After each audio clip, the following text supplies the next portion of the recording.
வணக்கம் நேயர்களே, நான் உங்கள் கார்த்திக். நம்முடைய சிறப்பு நேர்காணலில் மூத்த பத்திரிகையாளர் பிரியன் இணைந்திருக்கிறார். அவரிடம் விரிவாக பேசலாம். வணக்கம் சார். வணக்கம் சார். சார், பன்னீர்செல்வம் வந்து சைலண்டா இங்க இருந்து டெல்லி போனாரு. டெல்லி போன அவர் வந்து அமித்ஷாவை சந்திச்சுட்டு, அமித்ஷாவை தான் நான் சந்திச்சேன், ஆனா அரசியல் பேசல அப்படிங்கிற மாதிரி விளக்கம் கொடுத்திருக்காரு. இந்த விஷயத்தை நீங்க எப்படி பாக்குறீங்க? இல்ல, அரசியல் பேசலன்னு சொல்ல. தமிழ்நாட்டு அரசியல் சூழலை பத்தி நான் பேசினேன்னு தான் சொல்லியிருக்காரு. தமிழ்நாட்டுல இருக்கிற நிலவர அரசியல் சூழலை பத்தி நான் பேசினேன் அப்படின்னு கட்சி தான் விஷயங்கள் தொடர்பா பேசலாம். கட்சி விஷயங்கள் அப்படி தெளிவா நேரடியா சொல்லல. அரசியல் விஷயங்கள் பேசினதா சொல்றாரு. நம்ம புரிஞ்சுக்க வேண்டியதுதான். அதிமுக விஷயங்கள் தான் பேசினாரு, அவர் சம்பந்தப்பட்ட விஷயங்கள் தான் பேசினாருன்னு நம்ம புரிஞ்சுக்க வேண்டியதுதான். அதாவது மத்திய பாஜக தலைமை அவங்க என்ன நினைக்கிறாங்க, அதிமுக பாஜக கூட்டணி வீக்கா இருக்கிறதுனால அதை ஸ்ட்ரென்தன் பண்ண வேண்டிய அவசியம் இருக்கு. எடப்பாடி அதிமுகவையும் பலப்படுத்த மாட்டேன்றாரு, கூட்டணியும் பலப்படுத்த மாட்டேன்றாரு. அதனால நம்ம அது உள்ள பூந்து கொஞ்சம் என்னன்னு பார்க்க வேண்டியிருக்குன்னு பீகார் எலெக்ஷன் முடிஞ்ச பிறகே அவங்க இதை பத்தின ஒரு ஒரு சீரியஸா பார்க்க ஆரம்பிச்சிட்டாங்க. அதனாலதான் ஓபிஎஸ்க்கு ஒரு அறிக்கை விட்டு ஒரு அறிவிப்பு கொடுத்தாங்க, நீங்க வாங்க அப்படின்னு சொல்லிட்டு. அதனாலதான் அவர் போனாரு. அதே சமயம் தினகரனுக்கும் அறிவிப்பு கொடுத்தாங்க. ஆனா தினகரன் என்ன சொல்லிட்டாருன்னா, கூட்டணியில அதிமுக தலைமையா இருக்கிற வரையும் முதலமைச்சர் கேண்டிடேட் எடப்பாடின்ற வரையும் நான் உங்க என்டிஏக்கு வரதுக்கான வாய்ப்புகள் இல்லை. அதுல ஏதாவது மாற்றம் கொண்டு என்டிஏ தான் தலைமை சொன்னீங்கன்னா வருவேன் அப்படின்னு அவர் சொல்லிட்டார். நேற்று தினகரன் விட்ட அறிக்கையில கூட எடப்பாடியை கடுமையா தாக்கியிருக்காரு. துரோகி கையில கட்சி மாற்றிட்டு இருக்குன்ற மாதிரிலாம் அறிக்கை விட்டுருக்காரு. ஆக்சுவலா அவர் அவரை பொறுத்த மட்டும் அவர் எடப்பாடியை தோக்கடிக்கிறதுக்கு என்ன பண்ணணுமோ அதை ட்ரை பண்றார். ஓபிஎஸ் பொறுத்த மட்டும் அதிமுகவுக்குள்ள போறது எப்படின்னு அதுக்கு பாஜகவுடைய ரெக்கமெண்டேஷனை பிடிக்கிறார். ஆனா எடப்பாடி ரொம்ப தெளிவா இருக்காரு. யாரையுமே நீக்கப்பட்டவர்கள் யாரையுமே சேர்க்கறது இல்ல. அதான் ஒருத்தர் 2 பேரை வேணா சேர்க்கலாம். கேசி பழனிசாமி போன்றவர்களை வேணா சேர்க்கலாமே தவிர, ஓபிஎஸ் கண்டிப்பா அவர் சேர்க்கறதுக்கான வாய்ப்பே இல்லைன்னு பல தடவை சொல்லியிருக்காரு. எப்ப கேட்டாலும் என்ன சொல்லுவாங்கன்னா, கட்சி ஆபீஸ் அடிச்சு உடைச்சாரு அப்படி இப்படின்னு சொல்லுவாங்க. அதை சொல்லிட்டு சேர்க்க மாட்டோம் அப்படின்னு சொல்லுவாங்க. அதனால அவர் ரொம்ப தெளிவா இருக்காரு, ஓபிஎஸ் சேர்க்கக்கூடாதுன்னு. அப்போ ஓபிஎஸ் என்ன பண்றாரு, நம்ம ரொம்ப கெஞ்சி பார்த்துட்டோம், எல்லா வகையிலையும் முயற்சி பண்ணி பார்த்துட்டோம், அவர் சேர்க்க மாட்டேங்கிறாரு. அதனால ஓபிஎஸ் தரப்புல இருக்கவங்க என்ன பண்ணாங்க, 15ஆம் தேதிக்குள்ள நாங்க ஒரு முடிவு எடுப்போம், தனி அமைப்பு ஆரம்பிப்போன்ற மாதிரி சொல்லிட்டாங்க. அதுக்கு முன்னாடி கடைசியா ஒரு தடவை அமித்ஷாவை பார்த்து என்னதான் பண்றது, நீங்க என்ன பண்ண போறீங்க, அதிமுகல சேர்றதுக்கான வாய்ப்பு இருக்கா அப்படின்னு கேட்கறதுக்காக இவர் அப்பாயின்மெண்ட் கேட்டார். அவங்களும் இவரை கூட்டணியில் சேர்த்து பலப்படுத்தணும்னு நினைக்கிறாங்க. அதனால 2 பேரும் சந்திச்சாங்க, அமித்ஷாவும் ஓபிஎஸும். அதுல 2 விதமான ஆஃபர்கள் அவருக்கு கொடுக்கப்பட்டது. ஒண்ணு அதிமுகவுக்குள்ள நீங்க போறதை பத்தி நம்ம எடப்பாடியை கேட்டுதான் சொல்ல முடியும்.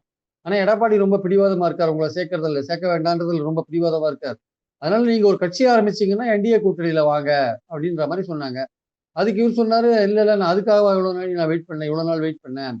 என்னை கட்சிக்குள்ள சேர்த்து எனக்கு இருக்கிற பொசிஷனை கொடுக்கணும் நீங்க. அப்பதான் பாக்குறவங்களும் எனக்கு இருக்கிற ஓட்டு போடுறவங்களும் நம்புவாங்க அதிமுக ஒன்றுபட்டதுன்னு. இல்லாட்டி அதிமுக ஒன்றுபடலைன்னு தான் நினைப்பாங்க. அதனால ஓட்டு உங்களுக்கு இழக்கிறதுக்கான வாய்ப்புகள் இருக்கு. சவுத்துலயும் டெல்டாலையும் கடுமையா நீங்க இழக்கிறதுக்கான வாய்ப்புகள் இருக்குன்னு ஓபிஎஸ் தரப்பு சொல்லியிருக்கு. அப்போ அவங்க சொல்றாங்க, நீ என்டிஏ கூட்டணி ஒரு கட்சி ஆரம்பிச்சு வரதுல உங்களுக்கு ஏதாவது ப்ராப்ளம் இருக்கான்னு கேட்டா, ஆமா ப்ராப்ளம் இருக்கு. ஏன்னா அதுல அதிமுக ஒழுங்கா ஒர்க் பண்ண மாட்டாங்க, எங்க ஆட்களும் அவங்களுக்கு ஒழுங்கா ஒர்க் பண்ண மாட்டாங்க. அது கூட்டணி ஒரு முரண்பட்ட கூட்டணியா இருக்கும்.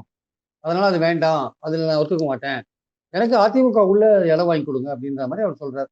அப்போ நீங்க நான் கொஞ்சம் பேசிட்டு தான் முடிவு பண்ணணும். அதிமுக பொதுக்குழு 10ஆம் தேதி நடக்குது. அந்த பொதுக்குழுல விலகி போனவர்கள்லாம் சேர்ந்து அதிமுகவை பலப்படுத்த வேண்டும்ன்ற மாதிரி தீர்மானம் நிறைவேற்றணும் அப்படின்னு சொன்னாங்கன்னா, அதற்கப்புறம் நீங்க சேர்றதுக்கான ஒரு முயற்சியை நம்ம எடுக்கலாம் அப்படின்ற மாதிரி அந்த தீர்மானம் நிறைவேற்றத்துக்கான ஒரு விஷயத்த நாங்க எடப்பாடிட்ட சொல்றோம். அவர் நிறைவேற்றி வர மாட்டாருன்னு தெரியாது.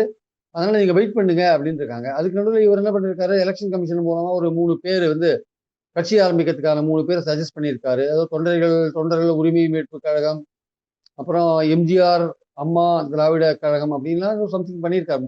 3 பேர் பண்ணியிருக்காரு. திராவிடம் கழகம் இதெல்லாம் சேர்த்து எம்ஜிஆர் பேர்லாம் வரா மாதிரி ஏதோ ஒரு 3 பேர் கொடுத்துருக்காரு போட்டுக்கு. அது என்ன மாதிரி நடவடிக்கை எடுப்பாங்கன்னு தெரியாது. அதனால 15ஆம் தேதி வரையும் வெயிட் பண்ண வேண்டிய அவசியம் இருக்கு. 10ஆம் தேதி அதிமுக பொதுக்குழு இருக்கு. அதுல ஏதாவது விலகி போனவர்களை மீண்டும் சேர்த்து அதிமுகவை பலப்படுத்த வேண்டும்ன்ற மாதிரி தீர்மானம் வருதான்னு பார்க்கணும். இல்ல எடப்பாடி தனிப்பட்ட முறையில ஏதாவது பாஜக தலைமையிட்ட இல்ல இல்ல பரவாயில்ல, நான் அவருக்கு பதவி கொடுக்குறேன்னு சொல்லுவாரா அப்படின்னு பார்க்கணும். ஓபிஎஸ் சேர்த்துக்கிறோம், நாங்க பதவி கொடுக்குறோம். இல்ல வேற ஏதாவது பதவி, கிட்டத்தட்ட ஒருங்கிணைப்பாளர் இல்லாம வேற ஏதாவது ஒரு பதவி கொடுக்க முடியுமா, தேர்தல் பணிக்குழு தலைமை ஒருங்கிணைப்பாளர், அது மாதிரி ஏதாவது நேரடியா எடப்பாடி பழனிசாமிக்கு ஆபத்து இல்லாத ஒரு பதவி ஏதாவது கொடுக்க முடியுமான்னு ட்ரை பண்ணி பார்க்கலான்னு, அது எந்த முயற்சியும் நடக்கிறத நம்ம பார்க்கிறோம் நம்ம. அதனால பாஜகவுக்கும் கூட்டணியை பலப்படுத்த வேண்டிய அவசியம் இருக்கு. எடப்பாடிக்கும் ஒரு நெருக்கடி இருக்கு. விஜய் கட்சியை ஆரம்பிச்ச பிறகு, செங்கோட்டையன் அங்க போய் சேர்ந்த பிறகு எடப்பாடிக்கு ஒரு நெருக்கடி இருக்கு. இன்னும் அதிமுக இருந்து நிறைய பேர் போயிட்டாங்கன்னு என்ன பண்றது? ஏற்கனவே விலகி போனவங்களால நமக்கு சவுத்துலயும் டெல்டாலையும் ஆபத்து காத்த இருக்கு. இன்னும் பல பேர் விலகி போயிட்டாங்கன்னா நம்ம ரொம்ப மோசமா போயிடுவோம். அதனால நம்ம வந்து ரொம்ப வந்து அடமெண்டா இருக்க வேண்டாம், கொஞ்சம் பிளெக்சிபிளா இருக்கணும் அப்படின்ற மாதிரியான ஒரு எண்ணம் அவருக்கும் தோணி இருக்கு. ஆனால் தோன்றிருக்கே தவிர ஓபிஎஸ் ஏத்துக்கணும்ன்ற அந்த அந்த மனோபாவம் அவருக்கு இன்னும் முற்றிலும் வந்த மாதிரி தெரியல. ஏன்னா அவருக்கு என்னன்னா அவருடைய பதவி காலியாயிடுன்னு பயப்படுறாரு. ஓபிஎஸ் அவங்க எல்லாம் சேர்த்தா, சசிகலா ஓபிஎஸ் எல்லாம் சேர்த்தா அவருடைய பதவிக்கு ஒரு கட்டத்துல போட்டியா வருவாங்க. நாளைக்கு எலெக்ஷன்ல கட்சி தோற்றாலுமே கட்சி தன் கையில தான் இருக்கணும்னு அந்த ரீதியில தான் செயல்படுறாரு எடப்பாடி. வெற்றி பெற்று அவர் முதல்வரானா அது அதிகாரத்தை பயன்படுத்தி தக்க வச்சுப்பாரு, அது வேற விஷயம். தோல்வி அடைஞ்சிட்டா கட்சி அவர் கையை விட்டு போயிடும்ல. புரட்சி மக்கள் அதிமுக தொண்டர்கள் எழுத்து குரல் கொடுப்பாங்க, கட்சி அவர் கையை விட்டு போயிடும். அதனால தோற்றாலுமே கட்சி நம்ம கிட்ட இருக்கணும், இவங்களெல்லாம் சேர்த்தா நமக்கு எதிராக வந்து அப்ப அந்த சமயத்துல பாலிடிக்ஸ் பண்ணுவாங்க அப்படின்ற மாதிரி பயப்படுறாரு அவரு. அதனால எடப்பாடிகிட்ட மனமாற்றம் வராத ஒற்றுமை வரதுக்கான வாய்ப்பே இல்லை. எடப்பாடிக்கு சுயநலமே ரொம்ப முக்கியமா இருக்கு. அவருடைய பதவி அதான் முக்கியமா இருக்கே தவிர வேற எதுவும் முக்கியமா தெரியல. கட்சியோட எதிர்காலம் முக்கியமா தெரியல. எம்ஜிஆர், ஜெயலலிதா போன்றவர்களே வந்து கடுமையாக எதிர்த்தவர்களை, அவர்கள் மீது ஊழல் புகார் சொன்னவர்களெல்லாம் வந்து சேர்த்துட்டு கட்சியை பலப்படுத்தின காலம்லாம் நம்ம பார்த்திருக்கோம் அதிமுக வரலாறுல. ஆனா இவர் இன்னும் எம்ஜிஆர், ஜெயலலிதாவுக்கு மேல பெரிய செல்வாக்குடையவர் மாதிரி இவர் பிஹேவ் பண்ணிட்டு இருக்காரு இவர் ஆக்சுவலா. அதனால வந்து கட்சி இவருக்கு தான் முதலமைச்சர் கனவு இருக்கு. இவர் தான் எல்லாரையும் அரவணைச்சுட்டு போகணும். ஆனா இவர் எல்லாரையும் உதவி விட்டு போயிட்டு இருக்காரு இவரு. யார் போனாலும் பரவாயில்லன்ற லெவல்ல இவர் இருக்காரு. அதனால வந்து செங்கோட்டையன் போனது அவருக்கு பெரிய அதிர்ச்சி. இப்ப விஜய் என்ன பண்றாரு? ஆட்களை இருக்க சொல்லி செங்கோட்டையன் ஏவி விடுறாரு. செங்கோட்டையன் என்ன பண்றாரு? அங்க போய் ஆள் பிடிக்கிற வேலையில் ஈடுபட்டு இருக்காரு. எங்க அதிமுக ஆள் பிடிக்கிற வேலையில செங்கோட்டையன் ஈடுபட்டு இருக்காரு. அவர் எவ்வளவு பேர் வலை போட்டு பிடிக்கிறாருன்னு பொறுத்து இருந்தா பார்க்கணும். அப்போ அது அதிமுகவை மேலும் பலப்படுத்துற ஒரு பலவீனப்படுத்துற ஒரு முயற்சியா போய் முடியும். அதனால எடப்பாடிக்கும் பெரிய பிரச்சனை இருக்கு, பாஜகவுக்கும் கூட்டணியை பலப்படுத்த வேண்டிய அவசியம் இருக்கு. பாஜக ஒரு விஷயத்துக்கு தெளிவா இருக்காங்க. எடப்பாடி அவர்கள் வந்து கட்சியை வந்து பலப்படுத்த முயற்சி எடுக்காவிட்டால், பிரிந்தவர்களை விலகப்பட்டவர்களை சேர்க்காவிட்டால் இதனால பாதிக்கப்படுற போறது எடப்பாடி தான். இதனால நமக்கு ஒன்றும் பிரச்சனை இல்லை, அவர் தான் முதலமைச்சர் ஆகணும்னு நினைச்சிட்டு இருக்காரு, அவருக்கு தான் பாதிப்பு உண்டாகும். நமக்கு 26 தேர்தல் ஒன்றும் பெரிய முக்கியம் கிடையாது. நம்ம வந்து 29 தேர்தல் பார்லிமெண்ட் தேர்தல் தான் நமக்கு முக்கியம். அதனால இந்த தேர்தலில் தோற்றா அது எடப்பாடியோட கட்சியில அவரோட பொசிஷன் தான் அஃபெக்ட் பண்ணும். அதனால நம்ம எதுக்கு, நம்ம கேட்டு பார்க்கலாம், முடியலன்னு சொன்னா நம்ம விட்டுறலாம். நம்ம போய் அவர் ரொம்ப ப்ரெஸ் பண்ண வேண்டிய அவசியம் இல்லை அப்படின்றது பாயிண்ட். இதுக்கு முன்னாடி பாஜக ஆட்கள் குருமூர்த்தி போன்றவர்கள்லாம் வேலை செய்யறாங்க, எப்படியாவது ஓபிஎஸ் வந்து உள்ள தள்ளி விட்டுறணும் அப்படின்னு. எடப்பாடி ஸ்ட்ராங்கா முடியாதுன்னு சொல்லிட்டு இருக்காரு. இன்னைக்கு வரையும் இந்த இந்த இந்த நிமிஷம் வரையும் அதுதான் நிலைமை ஆக்சுவலா. நாளைக்கு ஒருவேளை மனமாற்றம் வருமா வராதுன்னு தெரியாது. பெரும்பாலும் சொல்றது என்னன்னா ஓபிஎஸ் எந்த காரணம் கொண்டு சேர்க்க மாட்டாரு எடப்பாடி அப்படின்னு தான் சொல்றாங்க. விலகி போன வேறு பலர் சேர்க்கறதுக்கான வாய்ப்புகள் கூட இருக்கு. ஈவன் சசிகலாவை கூட சேர்க்கறதுக்கான வாய்ப்புகள் இருக்கு. ஆனா ஓபிஎஸ் மட்டும் அவர் சேர்க்கவே மாட்டாரு அப்படின்ற மாதிரி சொல்றாங்க. தினகரனுக்கு இங்க வரதுக்கு அவருக்கு இஷ்டம் இல்லை. சிஎம் கேண்டிடேட்டா பழனிசாமி தான் நான் வரவே மாட்டேன்னு சொல்லிட்டார். அதிமுக தலைமையினா வரவே மாட்டேன்னு சொல்லிட்டார். அவர் விஜய் கட்சியோட பேச்சுவார்த்தை நடத்துறாரு. ஒரு சமயம் ஒரு கட்டத்தில் திமுகவோடையும் பேச்சுவார்த்தை நடத்துறதா ஒரு செய்தி இருக்கு. அது எவ்வளவு ஒரு உண்மைன்னு தெரியாது. எடப்பாடியை வீழ்த்தணும் இந்த எலெக்ஷன்ல, அதுதான் வந்து தினகரனோட நோக்கம். அதே மாதிரி அண்ணாமலைக்கு அதே நோக்கம் தான் பாஜக, எடப்பாடியை வீழ்த்தணும். ஆனா அவருக்கு பாஜக விட்டு வெளில வரதா வேண்டாமா அந்த குழப்பத்தில் அவர் இருக்காரு. எடப்பாடியை வீழ்த்துறதுக்கு திமுக ஒரு முக்கியமா கருதாம எடப்பாடியை மட்டும் வீழ்த்துறதுக்கு 2 பேர், தினகரன் அண்ணாமலை 2 பேரும் அவங்க ஒரு கூட்டணி அமைச்சு செயல்படுற மாதிரியான வாய்ப்புகள் இருக்கு. ஆனா அண்ணாமலை பாஜக விட்டு வெளில வருவாரா அப்படின்றதுல ஒரு சின்ன குழப்பம் நீடிச்சிட்டு இருக்கு. அது இன்னும் கொஞ்ச நாள் ஆனா தெரியும். ஆக்சுவலா ஓபிஎஸ் வந்து எடப்பாடி முற்றிலுமா ஒதுக்கி வச்சுட்டாரு, திரும்ப கட்சியில சேர்க்க வாய்ப்பே இல்லைங்கிறீங்க. இன்னொரு பக்கம் வந்து பாஜகவும் வந்து ஓபிஎஸ்க்கு எந்த ஆதரவும் கொடுக்காம கம்ப்ளீட்டா ஒதுக்கி வச்சிருந்தாங்க. அவர் மோடியை பார்க்க ட்ரை பண்ணப்போ கூட எந்த வாய்ப்பும் கொடுக்கல. இப்ப திரும்ப அமித்ஷாவை பார்க்க வாய்ப்பு கொடுத்துருக்காங்க. இப்போ ஓபிஎஸ் வந்து கொஞ்சம் பிஜேபி என்டர்டெயின் பண்ணதுன்னு புரிஞ்சுக்கலாமா? இதை வந்து எடப்பாடி வந்து எப்படி எடுத்துப்பாரு? அவரை வந்து டிஸ்டர்ப் பண்ற ஒரு ஆக்டா பாப்பாரா, எப்படி பாப்பாரு? ஏங்க, செங்கோட்டையனுக்கு பாஜக வாய்ப்பு கொடுக்கலையா? சந்திக்கிறதுக்கு வாய்ப்பு கொடுக்கலையா? ஒருங்கிணைப்பை பத்தி பேசுன்னு சொன்னது அவங்க கேட்கலையா? கடைசியில யாரை கை விட்டாங்க? செங்கோட்டையன் தானே கை விட்டாங்க. அவர் தானே போய் அங்க போய் சேர்ந்துட்டார் விஜய் கட்சியில. அவங்க ஒண்ணும் உதவி பண்ணலையே. அதே மாதிரிதான், அதாவது ஓபிஎஸ் இபிஎஸ் வந்து அடமெண்டா இருக்கிறவரையும் பாஜகவோட எந்த முயற்சியும் பலிக்காது. பாஜக இப்ப என்ன நினைக்கிறாங்க, நம்ம வந்து இபிஎஸ் ரொம்ப வற்புறுத்தினா நமக்கு இருக்கிற ஒரே கூட்டணி கட்சி அவரு தான். அவரு ஏதோ ஒரு காரணத்தை வச்சுன்னு போயிட்டாருன்னா பெரிய பிரச்சனை ஆயிடும். அதனால அவரை ரொம்ப வற்புறுத்த முடியாத லெவல்ல பிஜேபியும் இருக்காங்க. ஆனா அதுதான் இப்ப பிரச்சனை. இபிஎஸ்மே ரொம்ப வீக்கான பொசிஷன்ல தானே இருக்காரு. பிஜேபியை விட்டா இபிஎஸ்க்குமே பெரிய ஆப்ஷன்ஸ் இல்ல தானே. ஆனா அவருக்கு அதை பத்தி எல்லாம் கவலையே படல. எனக்கு வெற்றி முக்கியம் கிடையாது, தன்மானம் தான் முக்கியன்றாருல அவரு. அவருக்கு கட்சி வெற்றி பெறணும்னு கிடையாது, கட்சி அவர் கையில இருக்கணும், அவ்வளவுதான், வேற ஒண்ணும் கிடையாது. பக்கா சுயநலம் அது ஆக்சுவலா. அதாவது எம்ஜிஆர் ஜெயலலிதா போன்றவர்கள்லாம் கட்சி வெற்றி பெறணும்னு எல்லாரையும் சேர்த்தாங்க, விலகி போனவங்களையும் சேர்த்தாங்க, துரோகம் பண்ணவங்களையும் சேர்த்தாங்க. இவர் வந்து தன்னுடைய பதவி நீடிக்கணும், யாரும் தனக்கு போட்டியா வந்துடக்கூடாதுன்னு விலகி போனவங்க யாரையும் சேர்க்கறதுக்கான இதுல ஏங்க அதிமுகவோட 53 வருஷ கால வரலாறுல இந்த மாதிரி பல கலாட்டாக்கள் நடந்திருக்கு. கட்சி ஆபீஸ்ல போய் மறியல் பண்றது, அதை முற்றுகையிடுறது, பல விஷயங்கள் நடந்திருக்கு. இதெல்லாம் வந்து இபிஎஸ்க்கு தெரியாதானே? அதனால வந்து அதெல்லாம் தாண்டி தான் வந்து எம்ஜிஆர், ஜெயலலிதா போன்றவர்கள் எல்லாரையும் அரவணைத்துக் கொண்டு போனார்கள். முதல்ல விளக்கும் போது விளக்குவாங்க, மறுபடியும் சேரும்போது மன்னிப்பு கடிதம் எழுதி கொடுத்து சேர்த்துப்பாங்க. அதனால வந்து இப்போ வந்து ஓட் பேங்க் ஒரு முக்கியமான விஷயம். முக்குளத்தூர் ஓட் பேங்க். அந்த முக்குளத்தூர் ஓட் பேங்க் ஓபிஎஸ் இருந்தா வந்துருமான்னா, ஓபிஎஸ் இருந்தா ஓரளவுக்கு வரதுக்கான சான்ஸ் இருக்கு. அதே மாதிரி தினகரனும் ஓபிஎஸ் 2 பேரும் ஒரே இடத்துல இருந்தாங்கன்னா, பாஜக கூட்டணியில இருந்தாங்கன்னா, நிறையாவே வரதுக்கான வாய்ப்புகள் இருக்கு. ஆனா வந்து தினகரன் வந்து தெளிவா சொல்லிட்டாரு. எடப்பாடி தலைமையில எடப்பாடி தான் முதலமைச்சர்னா நான் ஒத்துக்க மாட்டேன், வரமாட்டேன்னு சொல்லிட்டு போயிட்டாரு. அவர் விஜயோட போறாரு. அவர் கொஞ்சம் முக்குளத்தூர் ஓட் பேங்க் பிரிப்பாரு. ஓபிஎஸ் போய் அதிமுக, பாஜக கூட்டணிக்கு போனாருன்னா, அவரு கொஞ்சம் பிரிப்பாரு. சசிகலா இப்போ அவங்க தனக்கு ஏதாவது ஹானரபிளா ஒரு போஸ்ட் குடுப்பாங்களான்னு எதிர்பார்த்துட்டு இருக்காரு. அது கடைசி கட்டத்துல அதுக்கான வாய்ப்புகள் இருக்கா? அவங்கள வச்சு இப்போ முக்குளத்தூர் ஓட்ட வாங்கலாமான்னு எடப்பாடி ஒரு ட்ரை பண்ணி பார்க்கறதுக்கான வாய்ப்புகள் இருக்கு. ஆனா அது ரொம்ப கடைசி கட்டமா தான் முயற்சி பண்ணி பார்ப்பாங்க அத. அது முதல்லயே எடுத்த உடனே பண்ண மாட்டாங்க. அதனால இபிஎஸ்ஸ பொறுத்தமட்டும் ஓபிஎஸ் அவர் சேர்க்கிற மாரி ஐடியாலயே இல்ல. அதுல ஏதாவது ஒரு சேஞ்ச் நடந்ததுன்னா, அவரு பயந்திருக்காரு. அவரு ஒரு நெருக்கடிக்கு ஆளாறத உணர்ந்திருக்காரு அப்படின்னு நம்ம புரிஞ்சுக்கலாம். அவருக்கு எப்போ அந்த ரியாலிட்டிய உணருவாருன்னு நமக்கு தெரியல. உணர்ந்தா நல்லதுன்னு எல்லாரும் நினைக்கிறாங்க. பல மந்திரிகள்லாம் வந்து என்னென்ன சொல்றாங்க, நம்ம எல்லாரும் ஒண்ணு சேர்ந்து நம்ம கட்சிய பலப்படுத்த வேண்டிய அவசியம் இருக்குன்னு சொல்றாங்க. அத பத்தி வந்து ஒரு எடப்பாடி எனக்கெல்லாம் தெரியும் நான் பார்த்துக்கிறேன் அப்படின்ற மாரி அவர் இருக்காரு ஆக்சுவலா. அதனால வந்து பாஜகவும் ஒரு கட்டத்துக்கு மேல பிரஸ் பண்றதுக்கான வாய்ப்புகள் இல்ல. இப்போ இந்த சூழல்ல தான் வந்து போயிட்டு இருக்கு. 15ஆம் தேதி வாக்குல வந்து தான் தெரியும் அது ஆக்சுவலா. 10ஆம் தேதி பாஜக, அதிமுக பொதுக்குழுல என்ன மாரி தீர்மானங்கள்லாம் போடப்படுகிறது? திமுகவ விமர்சனம் பண்றத தவிர வேற என்ன மாரி தீர்மானம் போடுறாங்க? கட்சிய பலப்படுத்தணும், விலகி வரணும்னு போடுறாங்களா?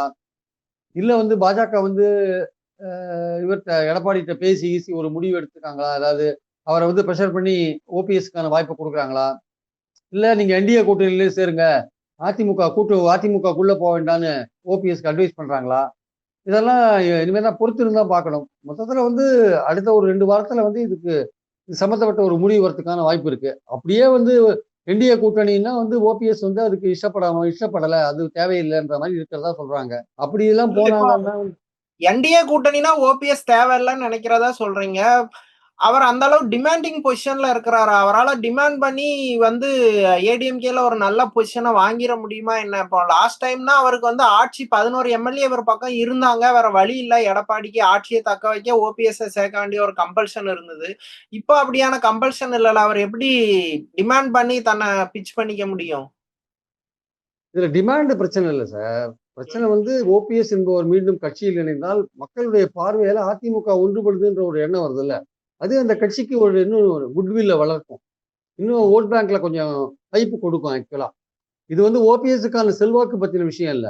அதிமுக என்ற கட்சி ஒன்றுபடுறதுக்கான விஷயம். நிறைய பேர் விலகி போனவங்க புகழேந்தியோ, கேசிபியோ இல்ல ஓபிஎஸ்ஸோ இல்ல வேறு வைத்தியலிங்கமோ வேறு யாரோ உள்ள வர வர மக்கள் பார்வையில அதிமுக பலமான ஒரு அமைப்பாக மாறுவதற்கான ஒரு தோற்றம் வரும். அந்த தோற்றம் வந்து நடுநிலை மக்கள்கிட்ட அதிமுக ஒன்றுபட்டது என்ற ஒரு தோற்றத்தை கொடுத்து ஓட் பேங்கை கொண்டு வரும். அதுதான் அதோடைய கெமிஸ்ட்ரி ஆக்சுவலா ஆப்டிக்ஸ் அதுதான். ஓபிஎஸ் என்ற தனி மனிதருக்கு என்ன செல்வாக்கு இருக்கு, தினகரன் என்கிற தனி மனிதருக்கு என்ன செல்வாக்கு இருக்கு, சசிகலா என்கிற அம்மாவுக்கு என்ன செல்வாக்கு இருக்குலாம் பிரச்சனை இல்ல. பிரச்சனை வந்து அந்த கட்சி ஒன்றுபட்டு காட்சி அளிக்கிறதா, அதுதான் பிரச்சனை. அதுதான் மக்கள் மத்தியில உங்க மதிப்பை மேலும் அதிகப்படுத்தும். ஓட்டுக்களை அதுதான் கொண்டு வரும்.